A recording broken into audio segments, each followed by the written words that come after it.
Bonsoir tout le monde. So tonight we're going to be doing the vocabulary for chapter 4, mot 2. This is on la maison et l'immeuble. La maison is the house. La maison. Un arbre. Un arbre is a tree. Please make note of the gender of each noun as we learn them. Un arbre, masculine. Une fleur. Une fleur is a flower.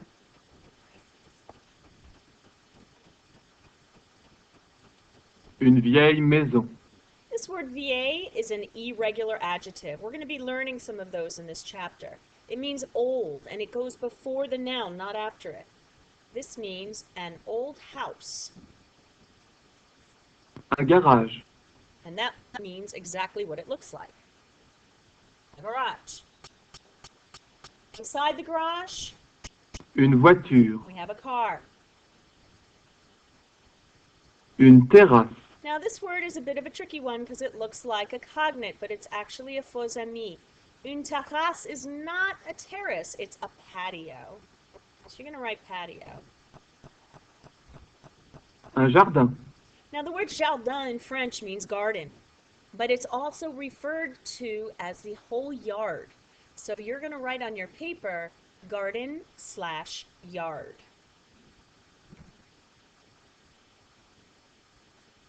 La vieille maison est très belle. This is another irregular adjective, belle, that we're going to be learning. You've probably seen it before. It's a pretty popular word. It means beautiful. The old house is very beautiful. Write it on your paper. The old house is very beautiful.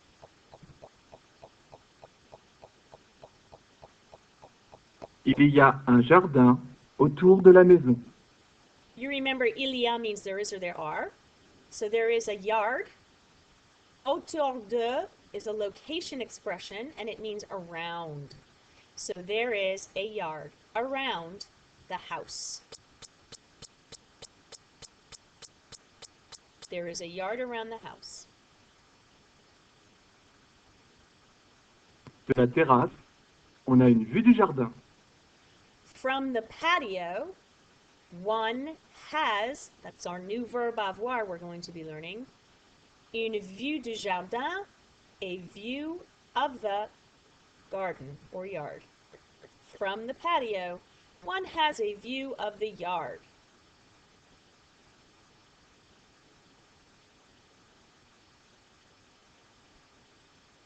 L'immeuble.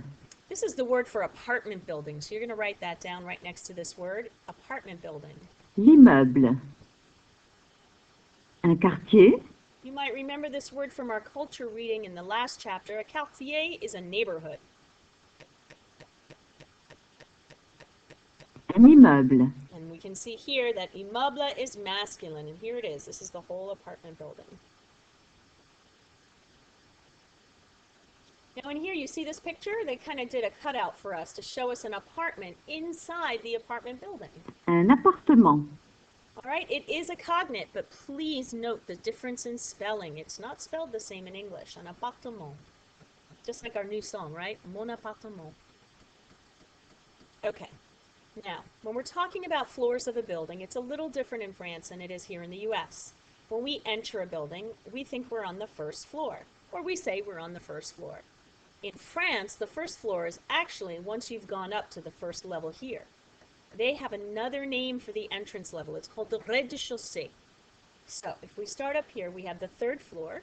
Le troisième étage. The third floor. Then we have Le deuxième étage. the second floor. And Le premier étage. the first floor. Okay, so the first floor is here. You actually have to go upstairs or take an elevator to get to it. Now on the bottom you have the rez-de-chaussée. Le rez-de-chaussée. So for that one you can write entry level or ground level. Okay, the rez-de-chaussée is ground level. You're walking in off the street. Une entrée. Through the entrance. Une entrée is an entrance. Okay, hope you're with me. If not, pause it, rewind, and listen again. Un code. All right, so sometimes in apartment buildings in the city, you'll see like a panel like this with buttons where people have to type certain numbers to get the door to open. Okay, that's just a code. So it's the same word in English as in French, a code. Attention, il y a un nouveau code. That's saying, attention, there is a new code. This is another one of those irregular adjectives. It means new. There is a new code. Un balcon. See this beautiful iron scroll work here? We have another one up here, here. That's typical in Paris. This is a balcony, okay? These windows, these large window doors actually open up out onto these balconies. It's really beautiful. Une station de métro. All right, and next door we have a subway station. You go down the stairs to get to the station. The metro stations in Paris very often have a sign that looks like this. So this is a subway station. We call the subway in Paris the metro. Le balcon donne sur la rue. You remember this verb? It keeps popping up. It's used in a lot of different idiomatic expressions. Donner is an ER verb. It means to give. And when we use it with a location, we're saying that you have a view of something. So in other words, it gives a view or it gives upon something. So the balcony gives on the street, or the balcony has a view of the street. Okay, is what we would say in English. Again, it's idiomatic, so it doesn't translate word for word from one language to another. You're going to write the balcony has a view of the street.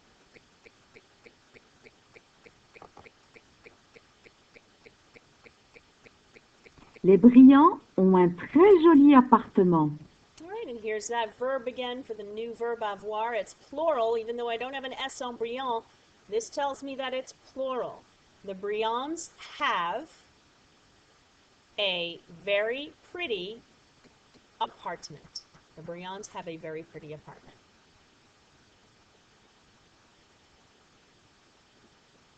Il est dans un très beau quartier de Paris. It is in a very beautiful neighborhood of Paris. It is in a very beautiful neighborhood of Paris.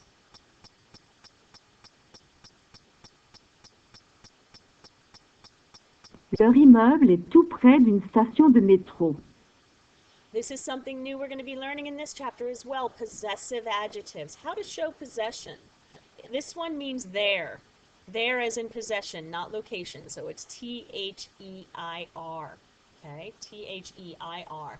Their apartment building is very near a subway station. Their apartment building is very near a subway station. Près de means near.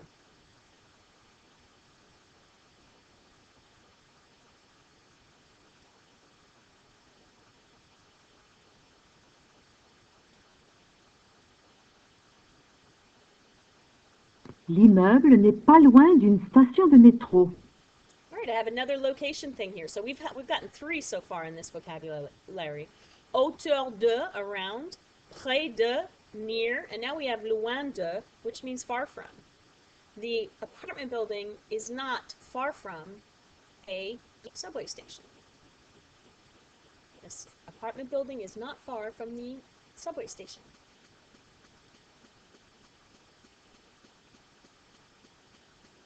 Okay, I hope you're with me. If not, take a pause, take a break, and take a breath. Rewind, and start again.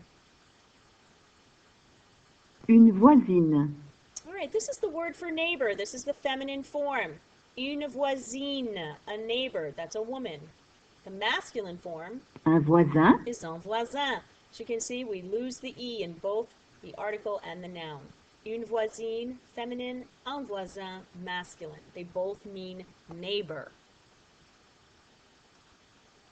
All right, who remembers this word? La cour. We learned it in the last chapter. It's the courtyard. Belle journée, hein? Okay, so this part here where they actually spell it out is pretty funny because it's not actually a word. It's just like a filling sound. Kind of like when we say in English, I don't know. All right, it doesn't mean anything. He's just saying, beautiful day, huh? Beautiful day, huh?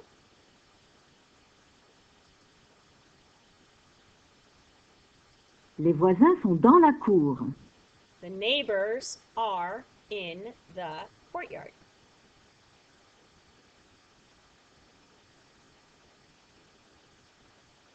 Un ascenseur. That's an elevator. Many apartment buildings have elevators. Some don't. Monter à pied. This is an ER verb, monter. It means to go up. À pied is on foot. So he's going up.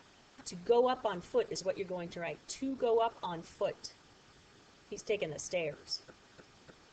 He's not too happy about it, if you can see in the picture.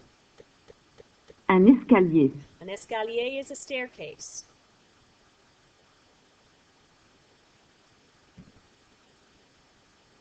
C'est pas rigolo. You remember that ER verb, rigoler, to joke around? Here it means funny, and he's saying it's not funny. He's looking at his three neighbors taking the elevator while he has all these packages, and there's no room for him, and he has to take the stairs. So he's letting them know how he feels about it. He says, it's not funny. It is not funny. Les brillants montent toujours en ascenseur. The Briands always, toujours is always, go up in the elevator. The Briands always go up in the elevator.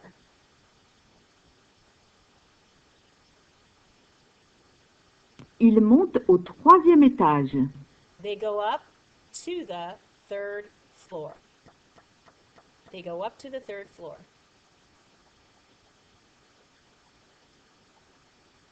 Okay. Les pièces de la maison. This is the one that's really going to help you with your homework. Les pièces de la maison. The rooms of the house. Pièce here means rooms. The rooms of the house. Ready? Les toilettes. Yeah, you said it right. Les toilettes for the toilet. Some of the newer houses now that we're building here in our area have the same thing where your toilet is separate from your bathroom. That is very typical in France. And the reason for that is that most houses in France don't have a lot of bathrooms. So this enables people to use the toilet and other people to maybe brush their teeth. You know what I'm saying? Comes in handy. So you're just going to put toilet room, because that's all it is a room with a toilet.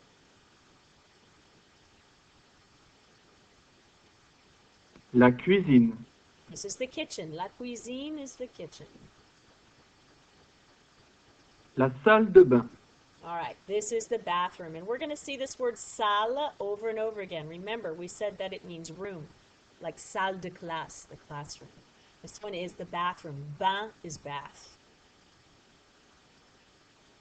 La salle à manger. This is the dining room. Again, the word salle for room, and manger literally means to eat. So this is the dining room. La salle de séjour. And this is the living room.